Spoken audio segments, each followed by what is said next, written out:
നമസ്കാരം. എൻ്റെ പേര് ഡോക്ടർ ഗ്ലാക്സൺ അലക്സ്. ഞാൻ ട്രിവാൻഡ്രം തൈക്കാടുള്ള റുമ കെയർ എന്ന സ്ഥാപനത്തിൽ കൺസൾട്ടൻറ്റ് റുമറ്റോളജിസ്റ്റായിട്ട് സേവനമനുഷ്ഠിക്കുകയാണ്. അപ്പോൾ വേദന എന്ന ഒരു സിംറ്റം നമ്മൾ അനുഭവിക്കാത്തവരായി ആരും കാണുകയില്ല. നമുക്ക് പരിചയക്കാരോ ബന്ധുക്കളോ ഒക്കെ ഉണ്ടെങ്കിൽ നമുക്കറിയാം, ആർത്രൈറ്റിസും ഓട്ടോ ഇമ്മ്യൂൺ ഡിസീസസ്, ക്യാൻസർ മുതലായൊക്കെ നമുക്ക് ഉള്ള ആൾക്കാരുണ്ടാവാം.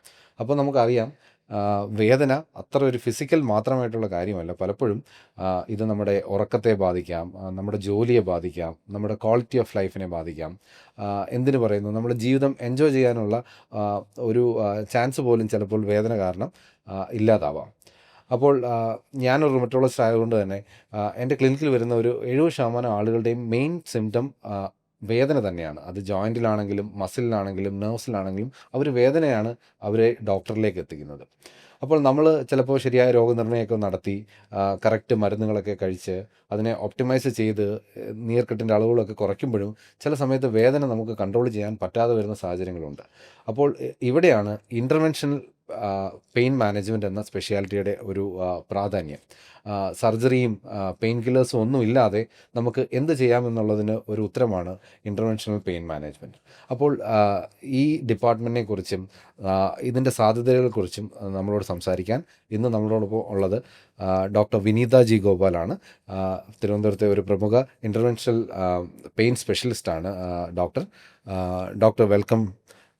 നമസ്കാരം ഡോക്ടർ, നമ്മൾ ലളിതമായി പറഞ്ഞാൽ പലർക്കും ഇത് അത്ര പരിചയമല്ല. ഈ ഇൻ്റർവെൻഷണൽ പെയിൻ മാനേജ്മെൻറ്റ്, മറ്റ് സ്പെഷ്യാലിറ്റി എല്ലാവർക്കും അറിയാം, കാർഡിയോ, നെഫ്രോ അല്ലെങ്കിൽ റുമറ്റോളജി എന്താണെന്നൊക്കെ ആളുകൾക്ക് ഇപ്പോൾ അറിയാം. പലർക്കും ഇൻ്റർവെൻഷണൽ പെയിൻ മാനേജ്മെൻറ്റ് എന്താണെന്ന് അറിയില്ല എന്ന് എനിക്ക് പലപ്പോഴും തോന്നിയിട്ടുണ്ട്. അപ്പോൾ ലളിതമായി ഒന്ന് നമ്മുടെ പേഷ്യൻസിന് പറയാമോ, എന്താണ് ഈ ഇൻ്റർവെൻഷണൽ പെയിൻ മാനേജ്മെൻറ്റ്? നമ്മൾ മറ്റുള്ള pain management, surgery, pain killers ഒക്കെ ഉപയോഗിച്ചിട്ടുള്ള പെയിൻ മാനേജ്മെൻറ്റുമായിട്ട് ഇത് എങ്ങനെയാണ് വ്യത്യസ്തമാകുന്നത്? ക്രോണിക് പെയിൻ, അതായത് മാസങ്ങളായിട്ടും വർഷങ്ങളായിട്ടും വിട്ടുമാറാത്ത വേദന, ക്രോണിക് പെയിനിന് വേണ്ടിയുള്ള ഒരു പുതിയൊരു ട്രീറ്റ്മെൻറ്റ് മൊഡാലിറ്റിയാണ് നമുക്ക് പറയാം ഇൻ്റർവെൻഷണൽ പെയിൻ മാനേജ്മെൻറ്റ്. അപ്പം ഡോക്ടർ ലാക്സിന് അറിയായിരിക്കും, ഈ ക്രോണിക് പെയിൻ വൺസ് ആ പെയിൻ അക്യൂട്ടിൽ നിന്ന്, അതായത് പെട്ടെന്നുണ്ടാകുന്ന വേദനയിൽ നിന്ന് വളരെ ഈ മാസങ്ങളായിട്ടും വർഷങ്ങളായിട്ടും വിട്ടുമാറാത്ത ഒരു ക്രോണിക് പെയിൻ ആയിക്കഴിഞ്ഞാൽ എത്രത്തോളം ഡിഫിക്കൽട്ടാണ് പലപ്പോഴും അത് ഡയഗ്നോസ് ചെയ്യാനും ട്രീറ്റ് ചെയ്യാനും എന്നുള്ളത്. അപ്പോൾ ഇൻ്റർവെൻഷണൽ പെയിൻ മാനേജ്മെൻറ്റിൽ നമ്മൾ ഫസ്റ്റ് ചെയ്യുന്നത് ഈ പെയിൻ എവിടെ നിന്നാണ് ഉണ്ടാകുന്നതെന്നുള്ളത്, പെയിൻ ജനറേറ്റർ കണ്ടുപിടിക്കുക എന്നുള്ളതാണ്. അത് നെർവാകാം, മസിലാകാം, ജോയിൻ്റ് ആകാം. വൺസ് ആ പെയിൻ ജനറേറ്റർ നമ്മൾ ഐഡൻറ്റിഫൈ ചെയ്ത് കഴിഞ്ഞാൽ ആ പർട്ടിക്കുലർ സ്ട്രക്ചറിനെ ടാർഗറ്റ് ചെയ്തുകൊണ്ട് അൾട്രാസൗണ്ടിൻ്റെ അല്ലെങ്കിൽ എക്സ്റേയുടെ സഹായത്തോടു കൂടി അത് ടാർഗറ്റ് സ്പെസിഫിക് ആയിട്ടുള്ള ഇൻ്റർവെൻഷൻസ് എന്ന് പറയുമ്പോൾ സർജറി അല്ല, മിനിമലി ഇൻവേസീവ് ആയിട്ടുള്ള നമുക്ക് ഇഞ്ചെക്ഷൻസ് എന്ന് പറയാം. അപ്പോൾ ആ ഇഞ്ചെക്ഷൻസിലൂടെ ഈ പെയിൻ കുറയ്ക്കുന്ന ഒരു ട്രീറ്റ്മെൻറ്റ് മൊഡാലിറ്റിയാണ് ഈ ഇൻ്റർവെൻഷണൽ പെയിൻ മാനേജ്മെൻറ്റ്. പലപ്പോഴും നമുക്ക് ഈ സാധാരണ ക്രോണിക് പെയിൻ എന്ന് പറയുമ്പോൾ നമ്മൾ ആദ്യം ചെയ്യുന്നത് മെഡിക്കേഷൻസ്, മരുന്നും ഫിസിയോതെറാപ്പി, എക്സസൈസ് അങ്ങനെയൊക്കെയാണ്. അപ്പോൾ ഈ മെഡിക്കേഷൻസിലും ഫിസിയോതെറാപ്പി അല്ലെങ്കിൽ എക്സസൈസിലൊന്നും വേണ്ടത്ര റിലീഫ് കിട്ടാതെ വരുമ്പോഴാണ് നമ്മൾ അതിൻ്റെ ഒപ്പം തന്നെ ഈ ഇൻ്റർവെൻഷണൽ പെയിൻ മാനേജ്മെൻറ്റും കൂടെ നമ്മൾ ഉപയോഗപ്പെടുത്തുന്നത്. അപ്പോൾ ഡോക്ടർ ലാക്സൻ്റെ പ്രാക്ടീസിലും ഇത്തരം ഈ ചലഞ്ചിങ് പെയിൻ കണ്ടീഷൻസ് വെച്ചാൽ നമ്മൾ മെഡിക്കേഷൻസും ഫിസിയോ എല്ലാം ഒപ്റ്റിമൈസ് ചെയ്തിട്ടും പെയിൻ മാറാത്ത അത്തരം ചലഞ്ചിങ് പെയിൻ കണ്ടീഷൻസ് എത്രത്തോളം കോമൺ ആണ്? അതെ ഡോക്ടർ വിനീത. അപ്പം ഞാൻ നേരത്തെ പറഞ്ഞ പോലെ എൻ്റെ ക്ലിനിക്കിൽ വരുന്ന 70% ആളുകളും വേദന കൊണ്ട് തന്നെയാണ് വരുന്നത്. അവരെ എന്നിലേക്ക് എത്തിക്കുന്ന സിംറ്റം പലപ്പോഴും വേദന തന്നെയാണ്. അപ്പോൾ നമ്മൾ കറക്റ്റായിട്ടൊരു ഡയഗ്നോസിസ് എത്തി അതിൻ്റെ ട്രീറ്റ്മെൻറ്റ് സ്റ്റാർട്ട് ചെയ്ത് അതിന് വേണ്ട കാലയളവിൽ നമ്മൾ ട്രീറ്റ് ചെയ്യുമ്പോൾ നമ്മൾ പ്രതീക്ഷിക്കുന്നത് അത് വേദന മാറുമെന്നാണ്. 70% ആളുകളും വേദന മാറാറുണ്ട് ഇപ്പം ശരിയായ ഡയഗ്നോസ് ആണെങ്കിൽ. എന്നിരുന്നാൽ തന്നെയും ഒരു 30-40% കേസുകളിലും പലപ്പോഴും നമുക്ക് പേഷ്യൻറ്റിന് ഒരു പൂർണ്ണമായ റിലീഫ് കൊടുക്കാൻ പറ്റാതെ കാണാറുണ്ട്. അത് ഈ പറഞ്ഞതിന് ശേഷം ഒപ്റ്റിമൈസ് ചെയ്തു, ഞാൻ പിന്നെ പേഷ്യൻസിന് ഫിസിയോ തെറാപ്പി ചെയ്തു. അപ്പോൾ ചിലപ്പോൾ നമ്മൾ മസിൽ പെയിൻ ആണെന്ന് വിചാരിക്കും, നെർവ് പെയിൻ ആണെന്ന് വിചാരിക്കും. അതൊക്കെ ഒന്ന് ഒപ്റ്റിമൈസ് ചെയ്തിട്ടും അതിൻ്റെ മരുന്നുകളും സ്റ്റാർട്ട് ചെയ്തിട്ടും ചില സമയങ്ങളിൽ ഒരു നല്ല ശതമാനം 30-40% ആളുകളിലും നമുക്ക് പേഷ്യൻസിന് ഒരു നല്ല സാറ്റിസ്ഫൈയിങ് റിലീഫ് കൊടുക്കാൻ കഴിയാതെ വരാറുണ്ട്. അപ്പോൾ ആരൊക്കെയാണ് ഈ ഇൻ്റർവെൻഷണൽ പെയിൻ മാനേജ്മെൻറ്റ് എന്ന ഡിപ്പാർട്ട്മെൻറ്റിൻ്റെ ഒരു പ്രവർത്തനം കൊണ്ട് ബെനിഫിറ്റ് ചെയ്യുന്നതെന്നൊന്ന് ലഘുവായിട്ട് പറയാമോ ഡോക്ടർ വിനീത? ഒരുവിധമുള്ള എല്ലാ ക്രോണിക് പെയിൻ കണ്ടീഷൻസിലും നമുക്ക് ഇൻ്റർവെൻഷണൽ പെയിൻ മാനേജ്മെൻറ്റ് കൊണ്ട് ബെനിഫിറ്റ്സ് കിട്ടാറുണ്ട്. എന്നാൽ ഏറ്റവും കോമൺ ആയിട്ട് നമ്മൾ ട്രീറ്റ് ചെയ്യുന്ന കണ്ടീഷൻസ് പറഞ്ഞാൽ ഒന്ന് ആർത്രൈറ്റിസ്, ജോയിൻറ്റിൻ്റെ വേദന, അത് നീർക്കെട്ട് കാരണമുള്ള ഇൻഫ്ലമേറ്ററി കണ്ടീഷൻസ് ആകാം, അല്ലെങ്കിൽ തേയ്മാനം ഡീജനറേറ്റീവ് കണ്ടീഷൻസ് ആകാം. പിന്നെ നടുവേദന, ലോ ബാക്ക് പെയിൻ, ഒരുപാട് കാരണങ്ങൾ കൊണ്ടാകാം. ഡിസ്ക് കൊണ്ടാകാം, അല്ലെങ്കിൽ പേശികൾ കൊണ്ടാകാം, ഒരുപാട് കാരണങ്ങൾ കൊണ്ട് നടുവേദന ഉണ്ടാകാം. പിന്നെ നെർവ്സിൻ്റെ ന്യൂറോപ്പതിക് പെയിൻ, നെർവ് പെയിൻ നമ്മൾ പറയും. ഡയബറ്റിക് പേഷ്യൻസിലൊക്കെ നമ്മൾ കോമൺ ആയിട്ട് കാണാവുന്ന ന്യൂറോപ്പതിക് പെയിൻ. യെസ്. പിന്നീട് muscle pains, myofascial pain syndrome. പ്രത്യേകിച്ച് ഇന്നത്തെ ഒരു കാലത്ത് നമ്മളെല്ലാവരും ഈ സിസ്റ്റത്തിൻ്റെ ഫ്രണ്ടിലേക്ക് ഒത്തിരി ഇങ്ങനെ കൂനിപ്പിടിച്ചിരുന്ന് ജോലി ചെയ്യുന്ന ആ ഒരു സാഹചര്യത്തിൽ ഒരുപാട് പേർക്ക് പല കൈൻഡ് ഓഫ് മസിൽ പെയിൻസ് ഒക്കെ കാണാറുണ്ട്. അപ്പോൾ ഇങ്ങനത്തെ ഒരുപാട് സിറ്റുവേഷൻസിൽ ഓൾമോസ്റ്റ് എല്ലാ മസ്കുലോസ്കെലറ്റൽ പെയിൻ കണ്ടീഷൻസിലും, അതിപ്പോൾ നീ ആകാം, ഷോൾഡർ ആകാം, ലോ ബാക്ക് ആകാം, മസിൽ പെയിൻസ് ആകാം, നമുക്ക് കറക്റ്റായിട്ട് ആ ഒരു പെയിൻ ജനറേറ്റർ ഐഡൻറ്റിഫൈ ചെയ്താൽ ഇൻ്റർവെൻഷണൽ പെയിൻ കൊണ്ട് നമുക്ക് നല്ല ബെനിഫിറ്റ്സ് നൽകാവുന്നതാണ്. അതെ അതെ അതെ. ഈ അനാവശ്യമായ പെയിൻ കില്ലേഴ്സും മറ്റൊന്നും ഉപയോഗിക്കാതെ തന്നെ നമുക്ക് വളരെ ഫാസ്റ്റായിട്ടും കുറച്ച് അഡ്വേഴ്സ് എഫക്ട്സ് ഒന്നും തന്നെ ഇല്ലാതെ നമുക്ക് പെട്ടെന്ന് പേഷ്യൻസിന് പെയിൻ റിലീഫ് നൽകാൻ പറ്റും. Very good. ഡോക്ടർ മസിലിനെ കുറിച്ച് പറഞ്ഞപ്പോഴാണ് ഞാൻ കഴിഞ്ഞ മാസം നമ്മുടെ ക്ലിനിക്കിൽ വന്ന ഒരു ഫോറസ്റ്റ് ഓഫീസർ ഒരു കേസ്. അപ്പോൾ പുള്ളി ബാക്ക് പെയിൻ ആയിട്ടാണ് എൻ്റെ അടുത്ത് വന്നത്. പുള്ളിക്കാരൻ്റെ വൈഫ് ഒരു ഡോക്ടറാണ്, എൻ്റെ ഒരു കൊളീഗാണ്. അപ്പം പുള്ളിക്കാരിയാണ് കൊണ്ടുവന്നത്. അപ്പം പുള്ളിക്കാരൻ ഇരിക്കുമ്പോൾ ഭയങ്കര വേദന. ഓഫീസിൽ ഒരുപാട് നേരം ഇരിക്കുന്ന ഒരു ഓഫീസറാണ് പുള്ളി. അപ്പോൾ ബാക്ക് പെയിൻ ആയിട്ട് ഇവാലുവേറ്റ് ചെയ്തു. അവർ പുറത്ത് ആദ്യമേ ഇവാലുവേറ്റ് ചെയ്തു. കുറച്ച് MRI എടുത്തിരുന്നു, എക്സ്റേ എടുത്തിരുന്നു, ബ്ലഡ് ടെസ്റ്റുകളെല്ലാം ചെയ്തു. അപ്പോൾ അതിനൊക്കെ മരുന്നുകളൊക്കെ കുറേ കഴിച്ചു എന്നാണ് എൻ്റെ അടുത്ത് പറഞ്ഞത്. ഒരുപാട് pain killers, 2-3 pain killers, last കുറച്ച് സ്റ്റിറോയിഡുകളും ഒക്കെ ഉപയോഗിക്കുന്നുണ്ടായിരുന്നു. പക്ഷേ പുള്ളിക്ക് ഒരു റിലീഫും ഇല്ല. അപ്പോൾ എൻ്റെ അടുത്ത് വന്നു. ഞാനും നോക്കിയപ്പോൾ ഓട്ടോ ഇമ്മ്യൂണായിട്ട് എനിക്കൊന്നും തോന്നിയില്ല, അങ്ങനെ ഇൻഫ്ലമേറ്ററി ആയിട്ടൊന്നും തോന്നിയില്ല. പരിശോധനകൾ അവർ കൊണ്ടുവന്ന റിപ്പോർട്ടുകൾ തന്നെ നമ്മൾ പരിശോധിച്ചപ്പോൾ മനസ്സിലായി ഇതൊരു ഇൻഫ്ലമേറ്ററി പെയിൻ അല്ല. പക്ഷേ പുള്ളിക്ക് ഒട്ടും ഓഫീസിൽ ഇരിക്കാൻ പറ്റുന്നില്ല. അപ്പോൾ ഇവിടെയാണ് എന്നെ ഇൻ്റർവെൻഷണൽ പെയിൻ ആ സമയത്ത് ഭയങ്കരമായി സഹായിച്ചത്. ഇത് പൈറിഫോമിസ് എന്ന് പറഞ്ഞൊരു സിൻഡ്രോമാണ്. അതായത് ഇരിക്കുന്ന ഈ മസിലിലുണ്ടാവുന്ന ഒരു നെർവിൽ ബ്ലോക്ക് വന്നിട്ടുള്ള വേദനയാണ്. അപ്പോൾ ഇത് പലപ്പോഴും നമുക്ക് MRIയിലോ ബ്ലഡ് ടെസ്റ്റുകളോ ഒന്നും കണ്ടുപിടിക്കാൻ പറ്റുന്നില്ല. അപ്പോൾ അത് ഇൻ്റർവെൻഷണൽ പെയിനിൽ അയക്കുകയും അവരൊരു ഡയഗ്നോസ്റ്റിക് ഇഞ്ചക്ഷൻ എടുത്തപ്പോൾ പുള്ളിക്ക് ഭയങ്കരമായ റിലീഫ് ഉണ്ടായതായിട്ട് എനിക്ക് പറഞ്ഞു. അവർ ആ ക്വാളിറ്റി ഓഫ് ലൈഫ് അവർ തിരിച്ച് അത്ര താങ്ക്ഫുൾ ആയിരുന്നു.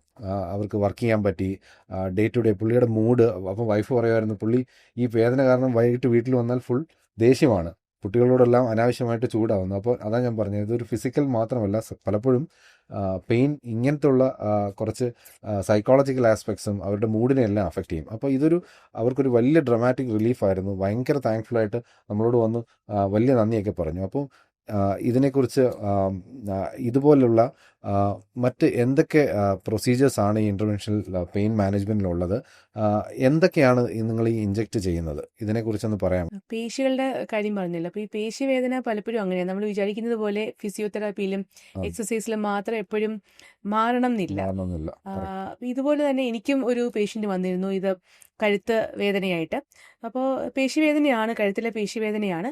പക്ഷേ ഇത് കഴുത്തിൽ നിന്ന് നമ്മുടെ പിൻഭാഗത്ത്, തലയുടെ പിൻഭാഗത്തിലൂടെ തലയിലേക്ക് സ്പ്രെഡ് ചെയ്യുന്ന ഒരു ഭയങ്കരമായൊരു തലവേദനയായിട്ട് മാറുന്ന ഒരു വേദനയായിരുന്നു. ഒരു 26 വയസ്സുള്ള പയ്യനാണ്. അദ്ദേഹം ഒരു ആർമിയിൽ ജോയിൻ ചെയ്യാനായിട്ട് വെയിറ്റ് ചെയ്യുന്നൊരു ടൈമായിരുന്നു. അപ്പോൾ എന്തെങ്കിലുമൊക്കെ ആക്ടിവിറ്റി ചെയ്യുമ്പോൾ പെയിൻ ഭയങ്കരമായിട്ട് കൂടും. സോ വളരെ പുള്ളി അതിനെക്കുറിച്ച് വറീഡാണ്. ഞാൻ 2 മാസം കഴിയുമ്പോൾ ആർമിയിൽ ജോയിൻ ചെയ്യേണ്ടതാണ്, അപ്പോൾ എങ്ങനെ ഈ പെയിൻ മാറും എന്നുള്ള. അപ്പോൾ ഒരുപാട് മരുന്നുകൾ കഴിച്ചു. അതുപോലെ പെയിൻ കില്ലേഴ്സ് വളരെ, നമുക്കറിയാലോ, പെയിൻ കില്ലേഴ്സ് കൂടുതൽ നാൾ കഴിച്ചു കഴിഞ്ഞാൽ കിഡ്നിക്കും എല്ലാം പ്രോബ്ലംസ് വരുന്നത്. അപ്പോൾ ഈ അദ്ദേഹം ഒത്തിരി, അതായത് ഒരു മാസം ഏകദേശം 10-20 ടാബ്ലറ്റ്സ് പെയിൻ കില്ലേഴ്സ് കഴിക്കുമായിരുന്നു. അപ്പോൾ ഇദ്ദേഹത്തെ എക്സാമിൻ ചെയ്തപ്പോൾ നമുക്ക് മനസ്സിലായെന്ന് വെച്ചാൽ കാര്യം ശരിയാണ്, പേശികളിൽ നിന്നാണ് തുടക്കം, കഴുത്തിൻ്റെ ഭാഗത്ത്. പക്ഷേ ഇവിടെയുള്ള ഈ പേശികളുടെ ഇടയിലായിട്ട് ഒരു ചെറുതായിട്ടൊരു നെർവും കൂടെ ഒരു കുടുങ്ങിക്കിടക്കുന്ന പോലുള്ള ഒരു സിറ്റുവേഷൻ ആയിരുന്നു. അതുകൊണ്ടാണ് ഈ വേദന ഇങ്ങനെ തലയിലേക്ക് ഇങ്ങനെ സ്പ്രെഡ് ചെയ്യുന്നത്. നമ്മളതിനെ സർവൈക്കോജനിക് ഹെഡേക്ക് എന്നാണ് പറയുന്നത്, സാറിനറിയാലോ. അപ്പോൾ ഈ പേഷ്യൻറ്റും ഇതുപോലെ നമ്മൾ പേശിയിൽ ട്രിഗർ ഇഞ്ചക്ഷൻ എന്ന് പറയുമ്പോൾ അവിടെ നമ്മൾ സ്റ്റിറോയിഡ്സോ വേറെ മറ്റു മരുന്നുകളൊന്നും ഉപയോഗിക്കുന്നില്ല. ജസ്റ്റ് നമ്മൾ ഈ പല്ലൊക്കെ എടുക്കാൻ തരിപ്പിക്കുന്ന ലോക്കൽ അനസ്തെറ്റിക് ഉണ്ടല്ലോ, അപ്പോൾ ലോക്കൽ അനസ്തെറ്റിക് ഇഞ്ചക്ഷൻ വെച്ചിട്ട് ഈ പേശികളിലെ ട്രിഗർ ഇഞ്ചക്ഷനും അതോടൊപ്പം തന്നെ ഈ തലയുടെ ഈ ഭാഗത്തായിട്ട് വരുന്ന ഒരു നെർവിനെ തരിപ്പിക്കുക, ഗ്രേറ്റർ ഓസിപിറ്റൽ നെർവ് എന്നാണ് അതിനെ പറയുന്നത്. അപ്പോൾ ആ നെർവിനെ തരിപ്പിക്കുകയും അതോടൊപ്പം ഈ പേശിയിൽ ട്രിഗർ ഇഞ്ചക്ഷനും ചെയ്തപ്പോൾ അതൊരു 2-3 സിറ്റിങ്സ് ചെയ്തപ്പോൾ ഈ പേഷ്യൻറ്റിന് വളരെ ഈ ഒരു തലവേദനയും കഴുത്ത് വേദനയും ഭയങ്കരമായിട്ട് കുറയുകയും ഇപ്പോൾ RBയിലൊക്കെ ജോയിൻ ചെയ്ത് സാർ നേരത്തെ പറഞ്ഞ എക്സാമ്പിൾ പോലെ തന്നെയാണ് വളരെ എല്ലാ ആക്ടിവിറ്റീസും പെയിൻ ഇല്ലാതെ ചെയ്യാൻ സാധിക്കുന്നുണ്ട്. അപ്പോൾ അതെ, ക്വാളിറ്റി ഓഫ് ലൈഫ് ഒരുപാട് ഇമ്പ്രൂവ് ചെയ്യാൻ ഇമ്പ്രൂവ് ചെയ്യുന്നുണ്ട്. അതാണ് മരുന്നുകൾ അധികം കഴിക്കാതെ തന്നെ. കഴിക്കാതെ തന്നെ. അപ്പോൾ ട്രിഗർ പോയിന്റ് ഇഞ്ചക്ഷൻസ് ആണ് നമ്മൾ ബേസിക്കലി ഈ പേശിവേദനയ്ക്ക് മയോഫേഷ്യൽ പെയിൻ സിൻഡ്രോംസിൽ ചെയ്യുന്ന ഒരു പർട്ടിക്കുലർ ഇഞ്ചക്ഷനാണ് ട്രിഗർ പോയിന്റ് ഇഞ്ചക്ഷൻസ്. അവിടെ സ്റ്റീറോയിഡ്സോ മറ്റൊന്നും ആവശ്യമില്ല, ജസ്റ്റ് തടിപ്പിക്കുന്ന ലോക്കൽ അനസ്തറ്റിക്സും വെച്ച് മാത്രമാണ് നമ്മൾ ഈ ട്രിഗറിങ് ചെയ്യുന്നത്.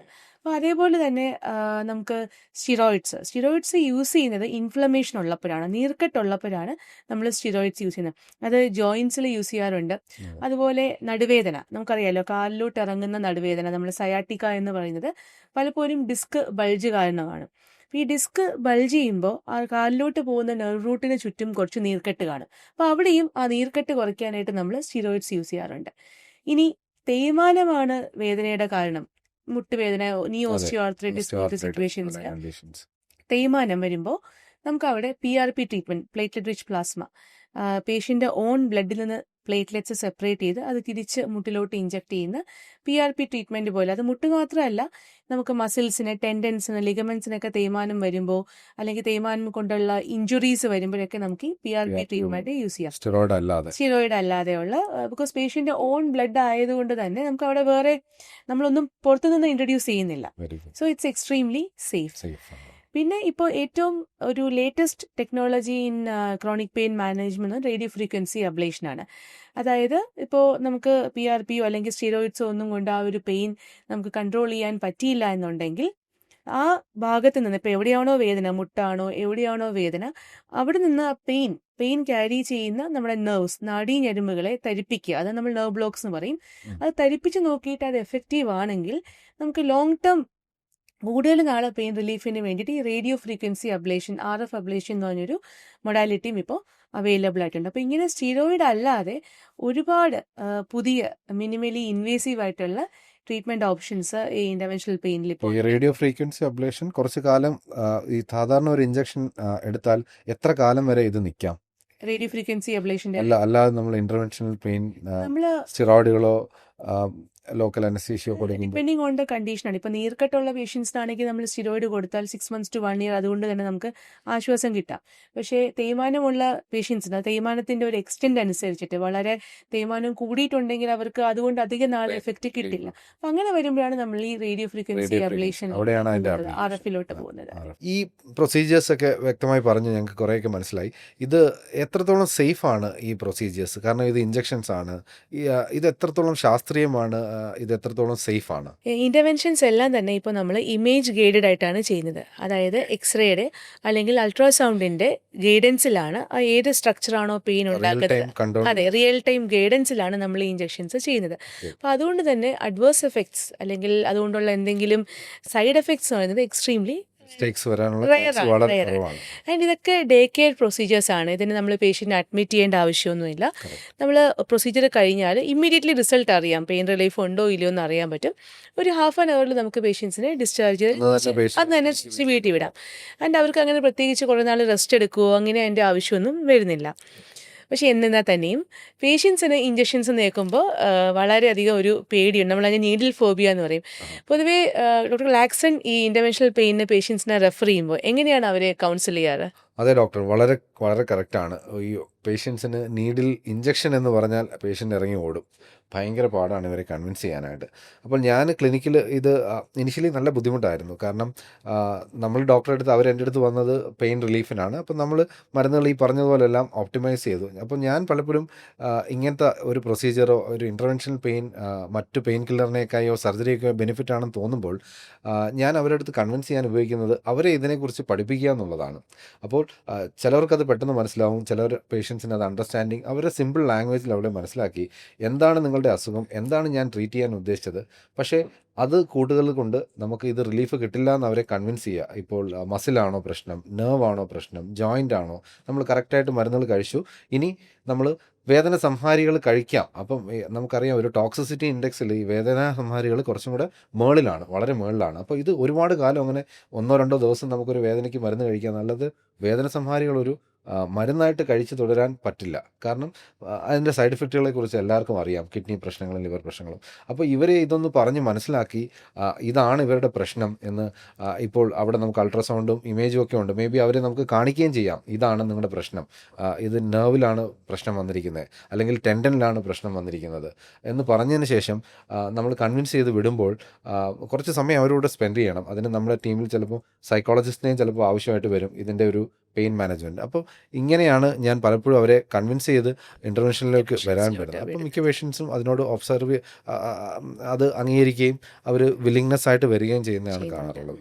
നമ്മൾ ഈ സൈഡ് എഫക്ട്സിൻ്റെ കാര്യം പറഞ്ഞല്ലോ, നീഡിൽ ഫോബിയയുടെ കാര്യം പറഞ്ഞു, നീഡിൽ കേൾക്കുമ്പോഴേ ഉള്ളൊരു പേടി. പിന്നെ ഏറ്റവും കൂടുതൽ പേടി സ്റ്റിറോയിഡ്സ് എന്ന് കേൾക്കുമ്പോഴാണ്. സ്റ്റിറോയിഡ് ഇഞ്ചെക്ട്, അതിപ്പം റുമറ്റോളജി പ്രാക്ടീസിൽ, ഇപ്പം റുമറ്റോയിഡ് ആർത്രൈറ്റിസ്, മറ്റുള്ള ഓട്ടോ ഇമ്മ്യൂൺ ആർത്രൈറ്റിസിൽ എന്തായാലും നീർക്കെട്ടാണ് അവിടുത്തെ ബേസിക് പ്രോബ്ലം. അപ്പോൾ നീർക്കെട്ട് കുറയ്ക്കണമെങ്കിൽ നമുക്ക് എന്തായാലും സ്റ്റിറോയിഡ് ഇഞ്ചെക്ട് ചെയ്യണം. പക്ഷേ ഇത് കേൾക്കുമ്പോൾ പേഷ്യൻസിന് ഭയങ്കര ഭയമാണ്. അതായത് ഷുഗർ കൂടൂലേ, അല്ലെങ്കിൽ വെയിറ്റ് കൂടുമോ, അങ്ങനെ. അപ്പോൾ ഈ in your practice, rheumatology practice, എപ്പോഴാണ് സ്റ്റിറോയിഡ് ഇഞ്ചക്ഷന് വേണ്ടി പേഷ്യൻസിനെ റെഫർ ചെയ്യുന്നത്? വളരെ കറക്റ്റാണ് ഡോക്ടർ വിനീത. ഈ സ്റ്റിറോയിഡ് ഫോബിയ, ഈ നീഡിൽ ഫോബിയ ഒരു സ്റ്റിറോയിഡ് ഫോബിയ വളരെ കോമൺ ആയിട്ടുള്ള പ്രോബ്ലം ആണ്. അപ്പോൾ ബേസിക്കലി ഇതിനകത്ത് നമ്മളിപ്പോൾ റുമറ്റോളജി പ്രാക്ടീസിൽ പൊതുവേ സ്റ്റിറോയിഡിൻ്റെ ഉപയോഗം വളരെ കുറവാണ്. സ്റ്റിറോയിഡ് എന്ന് ഞാൻ ഉദ്ദേശിക്കുന്നത് സിസ്റ്റമിക്, നമ്മൾ ഓറലി കഴിക്കുന്ന സ്റ്റിറോയിഡിൻ്റെ ഉപയോഗം. പക്ഷേ നമ്മൾ എവിടെയാണ് ഒരു സ്റ്റിറോയിഡ് ഉപയോഗിക്കുന്നതെന്ന് ചോദിച്ചാൽ, ഇപ്പോൾ കോമൺ ആയിട്ട് ഒരു ആർത്രൈറ്റിസ് ഉള്ള പേഷ്യൻറ്റ്, ഭയങ്കരമായ അഗ്രസീവ് ആർത്രൈറ്റിസ് ഉണ്ട്. അപ്പോൾ നമ്മൾ സ്റ്റാർട്ട് ചെയ്യുന്ന disease modifying anti rheumatic drugs, ഡിമാർട്സ് എന്ന് പറയുന്ന വിഭാഗത്തിലുള്ള മരുന്നുകളാണ് സ്റ്റിറോയിഡ് അല്ലാത്ത സേഫ് ആയിട്ടുള്ള ഇപ്പോഴത്തെ മരുന്നുകൾ. അപ്പോൾ ഇത് കുറച്ച് സ്ലോ ആക്ടിങ് ആണ്. നമ്മൾ ഇന്ന് തുടങ്ങിയാലും നമ്മളൊരു 6 ആഴ്ച 8 ആഴ്ച എടുക്കും അതിൻ്റെ ഒരു ആക്ഷൻ വരാൻ. പലപ്പോഴും ചില സമയത്ത് നമ്മൾ അത്രയും സമയം വെയിറ്റ് ചെയ്യാൻ ചില ജോയിൻറ്റ്സിൽ പറ്റില്ല, കാരണം ഡാമേജ് പറ്റും. അപ്പോൾ നമ്മൾ ഐഡിയ ഓഫ് ട്രീറ്റ്മെൻറ്റ് തീർച്ചയായിട്ടും ഒരു പേഷ്യൻ്റ് ഒരു വൈകല്യം വരരുതെന്നുള്ളതാണ്. അപ്പോൾ എത്രയും പെട്ടെന്ന് ഡിസീസ് കൺട്രോൾ ഒരു 3 മാസത്തിലേക്ക് ക്വാളിറ്റി ഓഫ് വർക്ക് ഡിലേഡ് ആണ്, വർക്ക് ഡിലേഡ്, അവരുടെ ഓരോ ദിവസവും മുടങ്ങാണ്, ലീവും മറ്റു കാര്യങ്ങളും, സാമ്പത്തിക കാര്യങ്ങളും, മാനസിക പ്രശ്നങ്ങളും വേറെ. അപ്പോൾ ചില ജോയിൻറ്റ്സിൽ ചിലപ്പം കൺട്രോൾ ആവാതെ വരും. ഇപ്പം നമ്മൾ ട്രൈറ്റ് ചെയ്ത് എല്ലാ 10 ജോയിൻറ്റ്സിലും കൺട്രോളായി, ചിലപ്പോൾ മുട്ട് മാത്രം കൺട്രോൾ ആവാനായിട്ട് ചിലപ്പോൾ നമ്മൾ ലോക്കലായിട്ട് ഇതുപോലെ ഇൻ്റർ ആർട്ടിക്കുലർ, അതായത് ജോയിൻറ്റിനകത്തുള്ള ഇഞ്ചക്ഷൻ പലപ്പോഴും അവരുടെ ജോയിൻറ്റിനെ തന്നെ സേവ് ചെയ്യുന്നതാണ് നമ്മൾ കാണാറുള്ളത്. അപ്പോൾ ആളുകൾ അനാവശ്യമായ ഭയത്തിൽ വെയിറ്റ് ചെയ്തിരുന്നാൽ അവർ ജോയിൻറ്റ് ഡാമേജ് ചെയ്ത് പിന്നീട് അത് മുട്ട് മാറ്റി വെക്കൽ, അങ്ങനെ വലിയ വലിയ ചിലവേറിയ ചികിത്സയിലേക്ക് പോകുന്നതാണ് കാണുന്നത്. അപ്പം ഇത് വളരെ യൂസ്ഫുള്ളാണ്. അപ്പോൾ ഒന്ന് അങ്ങനെ ഇൻഫ്ലമേറ്ററി ആർത്രൈറ്റിസിൽ, ഇപ്പോൾ ഗൗട്ട് പോലത്തുള്ള കണ്ടീഷൻസിൽ, ഇപ്പോൾ ഒരു ജോയിൻറ്റിൽ മാത്രം ഭയങ്കരമായ ഇൻഫ്ലമേഷൻ, അപ്പോൾ ഒറ്റ മോണോ ആർട്ടിക്കുലർ ആർത്രൈറ്റിസ്, അപ്പോൾ അങ്ങനെ വരുമ്പോഴൊക്കെ നമുക്ക് സ്റ്റിറോയിഡ്സ് ഭയങ്കര ബെനിഫിറ്റാണ്. ഒരുപാട് പെയിൻ കില്ലേഴ്സ് കഴിക്കേണ്ട, ഓറൽ സ്റ്റിറോയിഡ്സ് കഴിക്കേണ്ട. അപ്പോൾ അങ്ങനത്തുള്ള കണ്ടീഷനിലും നമ്മൾ സ്റ്റിറോയിഡുകൾ പറയാറുണ്ട്. അതുപോലെ തന്നെ ഈ സേക്രോഇലിയാക് ജോയിൻറ്റിലും, ഇതൊക്കെയാണ് റുമറ്റോളജിയിൽ കോമൺ ആയിട്ട് നമ്മൾ സ്റ്റിറോയിഡ്. സത്യത്തിൽ ഈ സ്റ്റിറോയിഡ് നമ്മൾ ഇമേജ് ഗൈഡൻസിൽ, ഇപ്പോൾ അൾട്രാസൗണ്ട് അല്ലെങ്കിൽ എക്സ്റേയുടെ സഹായത്തോടു കൂടി കറക്റ്റായിട്ട് ആ ജോയിൻറ്റിൽ ഇഞ്ചെക്ട് ചെയ്യുമ്പോൾ വളരെ ചെറിയൊരു ഡോസിൻ്റെ ആവശ്യമേ വരുന്നുള്ളൂ. അപ്പോൾ ഓറലി സ്റ്റിറോയിഡ്സ് എടുക്കുന്ന പോലെ, അല്ലെങ്കിൽ മറ്റുള്ള ഈ മരുന്നുകൾ ഓറലി എടുക്കുന്നത് വെച്ച് കമ്പയർ ചെയ്യുമ്പോൾ സൈഡ് എഫക്ട്സ് കുറവാണ്, വളരെ കുറവാണ്. ബിക്കോസ് അത്ര ചെറിയ ഡോസ് മതി. കറക്റ്റായിട്ട് ആ ഇമേജ് ഗൈഡൻസിൽ കറക്റ്റായിട്ട് ഇമീഡിയറ്റ് റിലീഫാണ്. കറക്റ്റായിട്ട് ആ ജോയിൻറ്റിൽ ഇഞ്ചെക്ട് ചെയ്യുമ്പോൾ സൈഡ് എഫക്ട്സും കുറവാണ്, ഫാസ്റ്റ് റിലീഫാണ്. നെക്സ്റ്റ് മൊമെൻറ്റ് മുതൽ പേഷ്യൻ്റ് പെയിൻ റിലീഫ് കിട്ടുവാണ്, ആൻഡ് ലോങ് ലാസ്റ്റിംഗ് റിലീഫാണ് യൂഷ്വലി വൺസ് നമ്മൾ ആ ഇൻഫ്ലമേഷൻ കൺട്രോൾ ചെയ്ത് കഴിഞ്ഞാൽ. പക്ഷേ ഈ പറഞ്ഞതുപോലെ സാധാരണ ആൾക്കാരുടെ ഇടയിൽ ഈ സ്റ്റിറോയിഡ്സിനെ കുറിച്ചും നീഡിലിനെ കുറിച്ചുള്ള ആ ഒരു ഫോബിയ ഇപ്പോഴും ഉണ്ട് എന്നുള്ളതാണ്. അതെ, അത് മാറ്റിയെടുത്തുകൊണ്ടിരിക്കുകയാണ് ആളുകൾക്ക്. അത് നമ്മൾ കൺവിൻസിങ് ആയിട്ട് പറഞ്ഞു കഴിഞ്ഞാൽ പലപ്പോഴും ഒരു ഇച്ചിരി 10 മിനിറ്റ് അവരോട് സ്പെൻഡ് ചെയ്ത് കഴിഞ്ഞാൽ എനിക്ക് പലപ്പോഴും തോന്നിയിട്ടുള്ളത്, അവർക്കത് നമ്മളത് ഇതാണെന്ന് പറഞ്ഞു വരുമ്പോൾ അവർ പലപ്പോഴും കൺവിൻസ്ഡ് ആവുന്നതാണ്. മാത്രമല്ല, ഒരു ഇൻ്റർവെൻഷൻ കഴിയുമ്പോൾ പിന്നെ അവർ തന്നെ വന്ന് ആവശ്യപ്പെടാറുണ്ട്. അതിൻ്റെ ആ ഒരു റിലീഫ് അവർക്ക് മനസ്സിലാകുമ്പോൾ, വേറെ വെയിറ്റോ അല്ലെങ്കിൽ ഷുഗർ ഇഷ്യൂസ് ഒന്നും വന്നില്ല എന്ന് മനസ്സിലാകുമ്പോൾ അവർ തന്നെ ചോദിച്ച് വരാറുണ്ട്. അത്രേ ഉള്ളൂ. ചെറിയ ഒരു 1-2 ആഴ്ചയിൽ ഷുഗർ കുറച്ച് കൂടി നിൽക്കാം. അതിപ്പം ഇൻസുലിനൊക്കെ എടുക്കുന്നവരാണെങ്കിൽ നമ്മൾ പലപ്പോഴും പറയും അതൊന്ന് ഡോസ് ഒന്ന് കൂട്ടി ഒരാഴ്ചത്തേക്ക് എടുത്ത് അതൊന്ന് കൺട്രോൾ ചെയ്യാവുന്നതേ ഉള്ളൂ. അപ്പം അത് ബെനിഫിറ്റ് വേഴ്സസ് റിസ്ക് ആണ്. റിസ്ക് ഓഫ് ഡെവലപ്പിംഗ് ഒരു ഡിഫോമിറ്റി, ഒരു വൈകല്യം വരുന്നത് വെച്ച് നോക്കുമ്പോൾ ഒരാഴ്ചത്തെയോ 2 ആഴ്ചത്തെയോ ഒരു ചെറുതായിട്ടൊരു ഷുഗർ കൂടുന്നതോ ഒന്നും ഒരു വലിയ പ്രശ്നം പ്രശ്നമായി കണക്കാക്കേണ്ട കാര്യമില്ല. കാര്യമില്ല. മറ്റൊരു പ്രധാന പ്രശ്നം പേഷ്യൻസ് വരുന്നത് ബാക്ക് പെയിൻ ആയിട്ടാണ്. ബാക്ക് പെയിൻ എല്ലാവരും ഒരു വട്ടമെങ്കിലും എക്സ്പീരിയൻസ് ചെയ്തിട്ടുള്ളൊരു കാര്യമായിരിക്കും ബാക്ക് പെയിൻ. അപ്പോൾ വളരെ കോമൺ ആയിട്ട് നമ്മളൊരു ഒരു 40% 30% ആൾക്കാരും ബാക്ക് പെയിൻ ആയിട്ടാണ് ക്ലിനിക്ക് വരുന്നത്. അപ്പോൾ നമ്മളത് ഇവാലുവേറ്റ് ചെയ്യും. ചിലപ്പോൾ നമ്മുടെ ഓട്ടോ ഇമ്മ്യൂൺ കണ്ടീഷൻസ് കൊണ്ട് തന്നെ ആവാം. ആംഗലൈസിങ് സ്പോണ്ടിലൈറ്റിസ്, സോറിയാറ്റിക് ആർത്രൈറ്റിസ്, അങ്ങനെ ഇൻഫ്ലമേറ്ററി കണ്ടീഷനിൽ ബാക്ക് പെയിൻ വരാം. ചിലപ്പോൾ ഹിപ്പ് പെയിൻ ആയിരിക്കും. അപ്പോൾ നമുക്കത് ഐഡൻറ്റിഫൈ ചെയ്യാൻ പറ്റും. ഇമേജിങ്ങും ചിലർ പരിശോധനകളിലൂടെയൊക്കെ കണ്ടുപിടിച്ച് നമ്മളത് ട്രീറ്റ് ചെയ്തതാണ്. എന്നാൽ ഇതിലൊരു ഭൂരിഭാഗം കേസുകളും, ഞാനൊരു 50% എന്ന് പറയാം, ബാക്ക് പെയിൻ ഒന്നും ഇൻഫ്ലമേറ്ററി അല്ല, അതായത് നീർക്കെട്ടുകൾ കൊണ്ട് ഉള്ളതല്ല. അപ്പോൾ നമുക്ക് അതിൽ ചെയ്യാനുള്ള റോള് വളരെ മിനിമലാണ് ആസ് എ റുമറ്റോളജിസ്റ്റ്. അപ്പോൾ എങ്ങനെയാണ് ഡോക്ടർ വിനീത ഇങ്ങനത്തെ ഉള്ളൊരു ബാക്ക് പെയിൻ കേസ് അപ്രോച്ച് ചെയ്യുന്നത്? എന്തൊക്കെയാണ് അതിൻ്റെ കാരണങ്ങളും how do you approach these cases? ഒരുപാട് ഈ തെറ്റിദ്ധാരണകളുള്ള ഒരു ഏരിയയാണ് ലോ ബാക്ക് പെയിൻ. അതായത് ഒരു 45 വയസ്സൊക്കെ കഴിഞ്ഞ് കഴിഞ്ഞാൽ ഏത് പേഷ്യൻറ്റിൻ്റെ MRI എടുത്താലും അതിൽ അറിയാമല്ലോ, 2-3 ലെവലൊക്കെ ഡിസ്ക് ബൾജ് ഉണ്ടാവും. ആൻഡ് ഈ നടുവേദന കുറച്ചൊക്കെ കാലിലോട്ട് എന്തായാലും ഈ സ്പ്രെഡ് ചെയ്യുന്നൊരു വേദനയായിരിക്കും. അതോടൊപ്പം ഈ ഡിസ്ക് ബൾജും കൂടെ കാണുമ്പോൾ പേഷ്യൻസ് വിചാരിക്കും ഈ ബൾജാണ് എൻ്റെ വേദനയുടെ റീസൺ എന്നും. പക്ഷേ അതൊരു ആക്ച്വലി വളരെ ഒരു കോമൺ ആയിട്ടുള്ളൊരു മിസ്റ്റേക്കാണ്, അല്ലെങ്കിൽ ഒരു മിസ്കൺസെപ്ഷനാണെന്ന് പറയാം. സത്യത്തിൽ ഈ നടുവേദന കാലിലോട്ട് സ്പ്രെഡ് ചെയ്യുന്ന നമ്മൾ സയാറ്റിക്ക അല്ലെങ്കിൽ റാഡിക്കുലർ പെയിൻ്റെ അല്ലെങ്കിൽ നടുവേദനയുടെ കോസസ് തന്നെ എടുത്തു കഴിഞ്ഞാൽ <5% മാത്രമാണ് ഈ ഡിസ്ക് പുറത്തോട്ട് ബൾജ് ചെയ്ത് ഈ നെർവിനെ കംപ്രസ് ചെയ്യുന്ന ആ ഒരു ഡിസ്ക് ബൾജ് കാരണം ഉണ്ടാകുന്ന 5% ആണ്. ദാറ്റ് മീൻസ് ബാക്കി 95% ആൾക്കാരിലും മറ്റ് കാരണങ്ങളുണ്ട്. അവിടെ ഈ ഇൻ്റർവെൻഷണൽ പെയിൻ മാനേജ്മെൻറ്റിന് ഒത്തിരി ഒരു വലിയ റോളുണ്ട്. കാരണം ഈ 95% മറ്റ് കാരണങ്ങളാണ് നമ്മൾ പറഞ്ഞു, ജോയിൻസ് ആകാം, മസിൽസ് ആകാം. ഇതൊന്നും MRIയിൽ ഐഡൻറ്റിഫൈ ചെയ്യാൻ പറ്റൂല എന്നുള്ളതുകൊണ്ടാണ്. ഇപ്പം നമ്മൾ ഓൾഡ് ഏജ് എടുത്തു കഴിഞ്ഞാൽ ഒരു 60 വയസ്സിന് മുകളിലുള്ള പേഷ്യൻസ് എടുത്തു കഴിഞ്ഞാൽ the commonest cause of back pain എന്ന് പറയുന്നത് ഫെസറ്റ് ജോയിൻ്റ് ആണ്. ഫെസറ്റ് ജോയിൻ്റ് നമ്മൾ വെർട്ടിബ്രേ തമ്മിൽ കണക്ട് ചെയ്യുന്ന, കശേരുക്കളെ തമ്മിൽ കണക്ട് ചെയ്യുന്ന ഒരു ജോയിൻ്റ് ആണ്. അപ്പോൾ ഈ ഫെസറ്റ് ജോയിൻസിൻ്റെ തേയ്മാനമാണ് 60 വയസ്സ് കഴിഞ്ഞ ആൾക്കാരിലെ ഏറ്റവും commonest cause of back pain. പക്ഷേ ഇവർക്ക് MRIയിൽ എന്തായാലും ചെറിയ ബൾജ് കാണും. പക്ഷെ അതിൻ്റെ ട്രീറ്റ്മെൻറ്റുമായിട്ട് മുന്നോട്ട് പോയി കഴിഞ്ഞാൽ അതിൽ റിലീഫ് കിട്ടില്ല. മാത്രമല്ല ഈ ഫെസറ്റ് ആണ് വേദനയുടെ കാരണം എന്ന് നമ്മൾ എത്ര MRI എടുത്താലും നമുക്കത് കണ്ടുപിടിക്കാനും സാധിക്കില്ല. അപ്പോൾ അങ്ങനത്തെ സിറ്റുവേഷൻസിൽ നമ്മൾ പേഷ്യൻറ്റിനെ എക്സാമിൻ ചെയ്ത് അവരുടെ ഹിസ്റ്ററി, അവരുടെ വേദനയുടെ ഒരു രീതി എങ്ങനെയാണെന്ന് നോക്കിയിട്ട് എക്സ്റേയുടെ സഹായത്തോടു കൂടി കറക്റ്റായിട്ട് ഈ ഫെസറ്റ് ജോയിൻ്റ് ടാർഗറ്റ് ചെയ്ത് ഇഞ്ചക്ഷൻ നൽകുമ്പോൾ അതിൽ പേഷ്യൻറ്റിന് വേദന കുറയുകയാണെങ്കിൽ അതാണ് നമുക്ക് only way to find out that ഇതാണ് ഫെസറ്റ് ആർത്രോപ്പതിയാണ് ഈ വേദനയ്ക്ക് കാരണം എന്ന് കണ്ടുപിടിക്കാനുള്ള ഒരേ ഒരു മാർഗം അതാണ്. അതുപോലെ തന്നെ സേക്രോ ഇലിയാക് ജോയിൻറ്റ്, റൊമറ്റോളജി പ്രാക്ടീസിൽ ഒരുപാട് പേഷ്യൻസിന് നമുക്ക് ഈ സേക്രോ ഇലിയാക് ജോയിൻറ്റ് നമ്മുടെ വെർട്ടിബ്രേ സ്പൈനിനെയും നമ്മുടെ പെൽവിസിനെയും തമ്മിൽ കണക്ട് ചെയ്യുന്ന ജോയിൻ്റാണ് സേക്രോ ഇലിയാക് ജോയിൻറ്റ്. അപ്പോൾ ആങ്കിലോസിങ് സ്പോണ്ടിലൈറ്റിസ് പോലുള്ള ഒരുപാട് റൊമറ്റോളജി കണ്ടീഷൻസിൽ ഈ സേക്രോ ഇലിയാക് ജോയിൻറ്റിൽ നീർക്കെട്ടോ അല്ലെങ്കിൽ ചിലപ്പോൾ തേയ്മാനം വരാം. ആൻഡ് അത് നടുവേദനയുടെ ഒരു കോമൺ കോസാണ്. എഗെയിൻ നമുക്ക് ചിലപ്പോൾ MRIയിൽ അറിയാമല്ലോ, സേക്രോ ഇലിയാക് ജോയിൻറ്റിൽ ഇറോഷൻസ് ഒക്കെ നമുക്ക് കാണാം. പക്ഷെ പലപ്പോഴും MRI നോർമൽ ആയിരിക്കാം, കാരണം അവിടെ നീർക്കെട്ടില്ല, ഇൻഫ്ലമേഷൻ കൺട്രോൾഡ് ആയതുകൊണ്ടായിരിക്കും. പേഷ്യൻസിനും സ്ത്രീകൾക്കും ഒക്കെ ഈ സേക്രോ ഇലിയാക് ജോയിന്റിൽ MRIയിൽ സാധാരണഗതിയിലും ഇൻഫ്ലമേഷൻ അങ്ങനെയും വരാം. ഭയങ്കര കൺഫ്യൂസിംഗ്, ക്ലിനിക്കലി അത് ഭയങ്കര കൺഫ്യൂസിംഗ് ആണ്. കാരണം എപ്പോഴും കൺഫ്യൂസിംഗ്. പക്ഷേ ഇപ്പോൾ ഓട്ടോഇമ്യൂൺ കണ്ടീഷൻ ആണെങ്കിൽ നീർക്കെട്ട് വെൽ കൺട്രോൾഡ് ആണ്, ഇൻഫ്ലമേഷൻ വെൽ കൺട്രോൾഡ് ആണെങ്കിൽ sacro iliac joint may look normal in the MRI. അപ്പോൾ ഒരു കൺഫ്യൂഷൻ വരും, ഇതാണോ വേദനയ്ക്ക്. അപ്പോൾ എഗെയിൻ നമ്മൾ ഇതുപോലെ എക്സ്റേയുടെ ഗൈഡൻസിൽ നമ്മൾ SI ജോയിൻ്റ് ടാർഗറ്റ് ചെയ്തുകൊണ്ട് അവിടെ സ്റ്റിറോയിഡ് ഇടുമ്പോൾ, തരിപ്പിക്കുന്ന മരുന്നും ഇടുമ്പോൾ വേദന കുറയുവാണെങ്കിൽ നമുക്ക്, അപ്പോൾ അതൊരു ട്രീറ്റ്മെൻറ്റ് മാത്രമല്ല, ലോ ബാക്ക് പെയിൻ്റെ കേസിൽ ഈ ഇൻ്റർവെൻഷൻസ് ട്രീറ്റ്മെൻറ്റ് മാത്രം. ബിക്കോസ് നമ്മൾ വളരെ കോമൺ ആയിട്ട് കാണുന്നതാണ് 5 വർഷമായിട്ട് നടുവേദന ഉണ്ടെങ്കിൽ കയ്യിലൊരു 5 MRI കാണും. ഒരുപാട് സ്ഥലത്ത് പോയിട്ടുണ്ടാകും, അലോപ്പതി, ഹോമിയോപ്പതി, ആയുർവേദം, അങ്ങനെ പോയിട്ടുണ്ടാവും.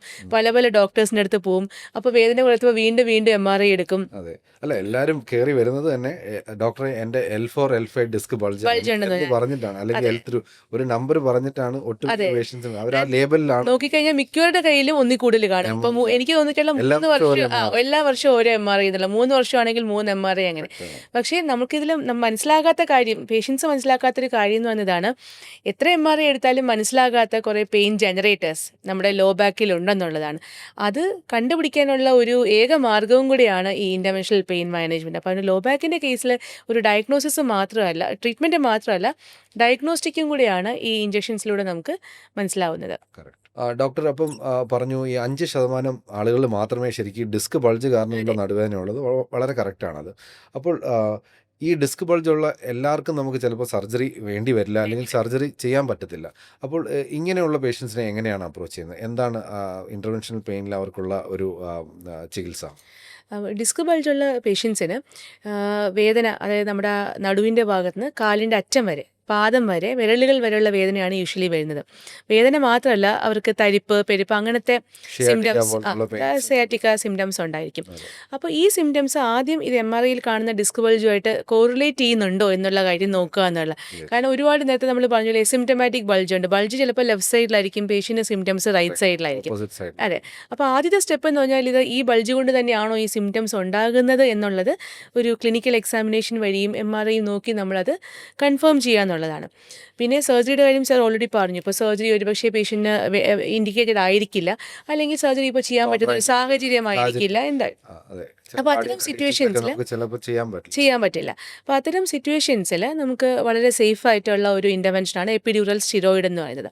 അപ്പോൾ ഇവിടെ നമ്മൾ ചെയ്യുന്നത് ഈ ഡിസ്ക് ബൾജ് ചെയ്ത് ഏത് നെർവ് റൂട്ടിനെയാണോ കംപ്രസ് ചെയ്യുന്നത്, പ്രസ് ചെയ്യുന്നത്, അപ്പോൾ എക്സ്റേയുടെ സഹായത്തോടു കൂടി കറക്റ്റ് ആ നെർവ് റൂട്ടിൻ്റെ അടുത്ത് പോയിട്ട് നമ്മൾ സ്റ്റിറോയിഡ്സ് ഇഞ്ചെക്ട് ചെയ്യുന്നു. അപ്പോൾ ഈ നെർവ് റൂട്ടിന് ചുറ്റും കുറച്ച് നീർക്കെട്ട് കാണും. ബിക്കോസ് ഈ ഒരു കംപ്രഷൻ ഉള്ളത് കാരണം കുറച്ച് നീർക്കെട്ടുണ്ടാവും. അപ്പോൾ സ്റ്റിറോയിഡ്സ് ഇടുമ്പോൾ ഈ നീർക്കെട്ട് കുറയും, ഈ കംപ്രഷൻ കുറയും. അപ്പോൾ പേഷ്യൻസിന് പെട്ടെന്ന് തന്നെ സിംറ്റമാറ്റിക് റിലീഫ് കിട്ടും. ഡോക്ടർ, എനിക്ക് മനസ്സിലായി. അപ്പോൾ ഇത് കോമൺ ആയിട്ട് എപ്പിഡ്യൂറൽ വളരെ സേഫ് ആയിട്ട് ചെയ്യാം എന്ന് എനിക്ക് മനസ്സിലായി. OP പ്രൊസീജിയറായിട്ട് തന്നെയാണ് ഇത് പലപ്പോഴും ചെയ്യുന്നത്, അല്ലേ? അഡ്മിഷൻ വേണ്ടി വരാതെ തന്നെ. പക്ഷേ ഇതേ ഒരു സ്റ്റിഗ്മ ആളുകൾക്കുണ്ട്. ഈ സ്പൈനിൽ ഇഞ്ചെക്ഷൻ എടുക്കുന്നത് വളരെ ഒരു പേടിയോടെയാണ് ആളുകൾ നോക്കിക്കാണുന്നത്. ഇത് എത്ര സേഫാണ്? ഇത് വീണ്ടും എടുക്കേണ്ടി വരില്ലേ? ഇതൊക്കെയാണ് കോമൺ ആയിട്ട് നമുക്ക് ക്ലിനിക്കിൽ പേഷ്യൻസ് ചോദിക്കുന്ന ചോദ്യങ്ങൾ.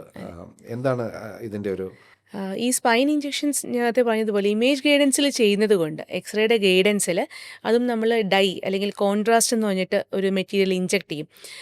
അതിൽ നമുക്ക് കാണാൻ പറ്റും നമ്മുടെ നീഡിൽ കറക്റ്റ് പൊസിഷനിലാണോ, നമുക്ക് വേണ്ട നെർവ് റൂട്ട്, ഞാൻ നേരത്തെ പറഞ്ഞല്ലോ ഡിസ്ക് ഒരു പർട്ടിക്കുലർ നെർവിനെയാണ് കംപ്രസ് ചെയ്യുന്നതെങ്കിൽ ആ നെർവ് റൂട്ട് കിട്ടുന്നുണ്ട്. അപ്പോൾ ഇതെല്ലാം കൺഫേം ചെയ്തതിന് ശേഷമാണ് നമ്മൾ ഈ സ്റ്റിറോയിഡ് ഇഞ്ചെക്ഷൻ ചെയ്യുന്നത്. അപ്പോൾ അതുകൊണ്ട് എന്തെങ്കിലും സീരിയസ് അഡ്വേഴ്സ് എഫക്ട്സ് വളരെ വളരെ വളരെ കുറവാണ്. ഇത് എക്സ്ട്രീംലി സേഫാണ്. ആക്യുറസി വളരെ കൂടുതലാണ്. 99.9% ആക്യുറേറ്റ് ആയിട്ട് നമുക്കിത് ചെയ്യാൻ പറ്റും.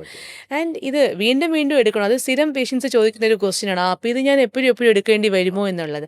പക്ഷേ ഇതിലെന്താണെന്ന് വെച്ച് കഴിഞ്ഞാൽ, ഈ മറ്റുള്ള ട്രീറ്റ്മെൻറ്റ് മൊഡാലിറ്റീസ് വെച്ച് നോക്കുമ്പോൾ ഇൻ്റർവെൻഷണൽ പെയിൻ്റെ ഏറ്റവും വലിയ അഡ്വാൻറ്റേജ് എന്ന് പെട്ടെന്നുള്ള റിലീഫാണ്. പേഷ്യൻ്റ് OTയിൽ നിന്ന് പുറത്തിറങ്ങുമ്പോൾ തന്നെ അവർക്ക് പെയിൻ റിലീഫ്, നടന്ന് ഹാപ്പി ആയിട്ടാണ് പോകുന്നത്. ആൻഡ് അങ്ങനെ വരുമ്പോൾ നെക്സ്റ്റ് ഡേ മുതൽ തന്നെ ഇവർക്ക് എക്സസൈസസ് ചെയ്യാൻ പറ്റും. നല്ലൊരു റീഹാബിലിറ്റേഷൻ പ്രോഗ്രാമിൽ അവർക്ക് എൻറോൾഡ് ആവാൻ പറ്റും. അതായത് നമ്മുടെ ലോ ബാക്കിൻ്റെ സ്ട്രെച്ചിങ്, സ്ട്രെങ്തനിങ്, അതെ, എല്ലാ എക്സസൈസസും ഇവർക്ക് കറക്റ്റ്. മുന്നേ എക്സസൈസ് ചെയ്യാൻ നമ്മൾ പറഞ്ഞാലും പെയിൻ കാരണം അവർക്കത് പറ്റിയെന്ന് വരില്ല. അപ്പോൾ ഇഞ്ചക്ഷൻ കഴിഞ്ഞ് പെയിൻ കുറയുമ്പോൾ അവർക്ക് കറക്റ്റായിട്ട് ഈ എക്സസൈസസ് എല്ലാം ചെയ്യാൻ പറ്റും. അപ്പോൾ അതുകൊണ്ട് ഈ നല്ല മസിൽസൊക്കെ സ്ട്രെങ്തൻഡായി സ്ട്രെച്ചിങ് എല്ലാം ചെയ്ത് കഴിഞ്ഞാൽ പിന്നെ ഈ വേദന വീണ്ടും വരാനുള്ള ചാൻസ് കുറവാണ്. ഇനി അഥവാ വീണ്ടും വന്നാൽ, ഇപ്പോൾ 1 വർഷത്തിന് ശേഷമോ മറ്റോ ഈ വേദന വീണ്ടും വന്നാൽ, ഇഞ്ചക്ഷൻ റിപ്പീറ്റ് ചെയ്യുന്നത് കൊണ്ട് വേറെ പ്രത്യേകിച്ച് ദോഷമൊന്നുമില്ല. കമ്പാരിറ്റീവ്ലി സേഫാണ്. ലോങ് ടേം കഴിക്കുന്നതിന് ഒരു സർജറി ഒക്കെ വെച്ച് നോക്കുമ്പോൾ അതെ, എക്സ്ട്രീംലി സേഫാണ്. പിന്നെ ഒരു ആൾക്കാർക്ക് എപ്പോഴും ഉള്ള ഒരു ക്വസ്റ്റ്യൻ എന്ന് വെച്ചാൽ ഇത് ഭയങ്കര എക്സ്പെൻസീവ് ആണോ എന്നുള്ളതാണ്.